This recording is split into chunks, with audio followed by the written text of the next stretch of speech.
नई संसद के उद्घाटन सत्र में मुसलमानों के प्रति नकारात्मक सोच उजागर। बीएसपी सांसद कुंवर दानिश अली के साथ दुर्व्यवहार देश की राजनीति के लिए चिंताजनक।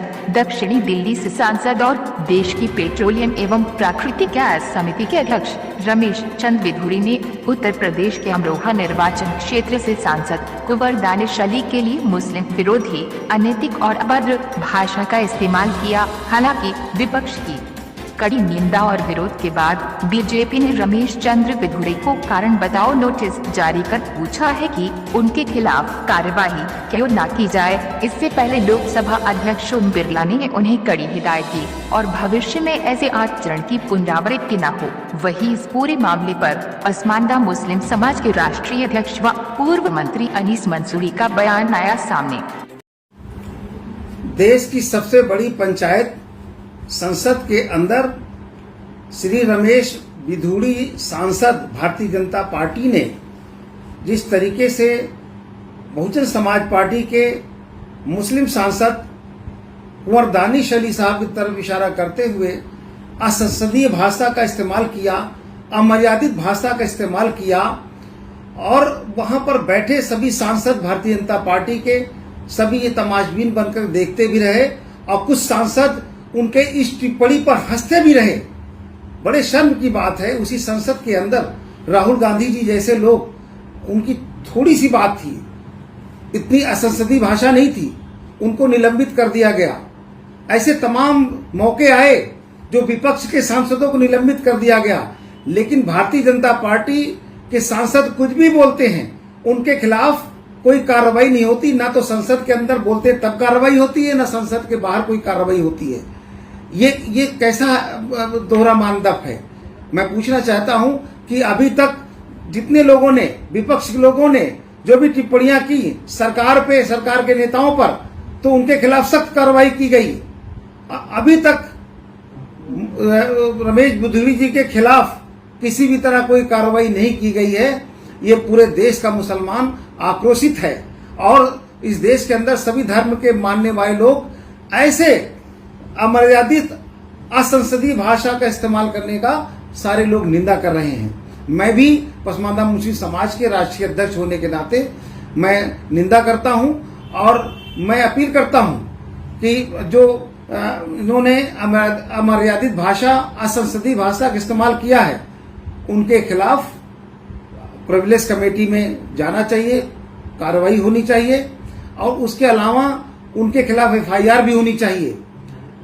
अगर ऐसा नहीं होता है तो देश के अंदर नफरती बात करने वालों की एक कतार लंबी हो जाएगी। इसलिए हम चाहते हैं कि जो संसद के अंदर इस तरीके से भाषा इस्तेमाल कर रहे हैं वो ना करें, ताकि उनके देखी देखा और लोग ना आगे बढ़ें, वरना संसद का जो गरिमा है वो गिर जाएगी। इसलिए हम चाहते हैं कि उनके खिलाफ सख्त कार्रवाई होनी चाहिए। जब मेरे जैसे चुने हुए व्यक्ति की स्थिति आज इस देश में यह है, तो एक आम आदमी की स्थिति क्या होगी।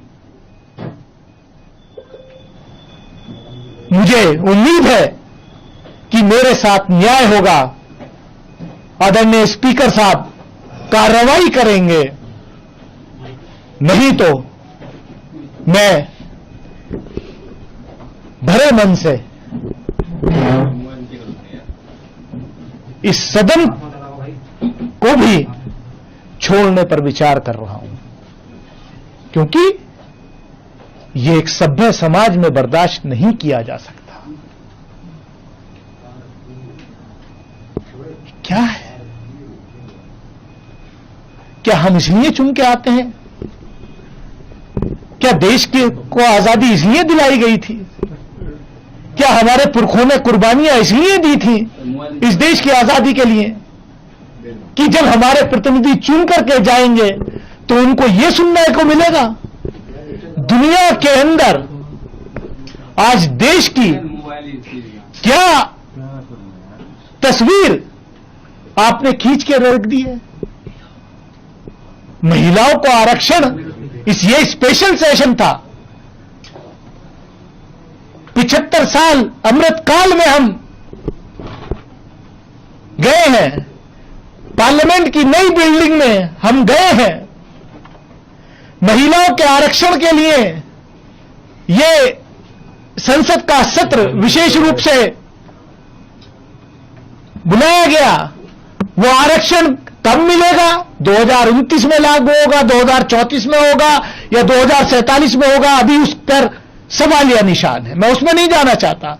लेकिन मुझे तो ऐसा लग रहा है अब कि क्या ये स्पेशल सेशन इस देश के चुने हुए एक सांसद को उसकी कम्युनिटी से लिंक करके उस पर इस तरीके का अटैक करना सोच भी नहीं सकता, मैं सोच भी नहीं सकता। इन्होंने केवल मुझे या मेरे फॉलोवर्स को ही नहीं, पूरे देश को शर्मसार किया है, पूरे देश की आत्मा को शर्मसार करने का काम किया है। अब बस देखना इतना है कि रमेश विदुड़ी जी के खिलाफ, honourable member of parliament Lok Sabha के खिलाफ उनकी पार्टी कोई कार्रवाई करती है या नहीं, या देश ये इंतजार करे कि कब उनका प्रमोशन होकर के उनको केंद्रीय मंत्रिमंडल में शामिल किया जाएगा। क्योंकि शायद ये कंपटीशन हो गया है भाजपा के नेताओं में कि आप ऐसा कीजिए, आप ऐसे बयान दीजिए। पहले तो संसद के बाहर ही होते थे, अब संसद के अंदर भी मारने की धमकियां दी जा रही हैं। बाहर तो धमकियां बहुत बार नेताओं ने, इनके मंत्रियों ने, सबने दी हैं।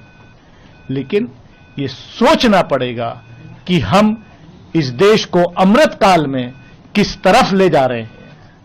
आप तो बड़े सॉफ्ट स्पोकन हैं, कैसे हो गया? सर्कमस्टांसेस क्या बना था क्योंकि आप वहाँ थे, मौजूद हैं? मोदी साहब सिरे नहीं ले रहे हैं, सिरे ले रहे हैं देश के वैज्ञानिक। ओए बड़वे, ओए उग्रवादी, सिरे ले रहे हैं। ए उग्रवादी, बोलने भी तो कभी खड़ा होगा, ये बता रहा हूँ। ए उग्रवादी कटवे सर, ये जो श्रेय अगर जाता है तो देश के प्रधानमंत्री को जाता है। दानिश अली जी प्लीज सिट ये डाउन। आतंकवादी है, उग्रवादी है, ये मुल्ला आतंकवादी है। विदुरी जी, सर अभी मैं बताना चाहता हूँ, अधीर रंजन जी अभी शोर मचा रहे थे, लिस्ट पढ़ रहे थे। उस लिस्ट में अधीर रंजन जी जब लिस्ट पढ़ रहे थे 1975 से लेकर अभी तक, इसकी बात करते रहना थी। बाहर देखो इस मुल्ले को, अभी रोज पढ़ रहे थे। सर इसरो ने 2019 2075 से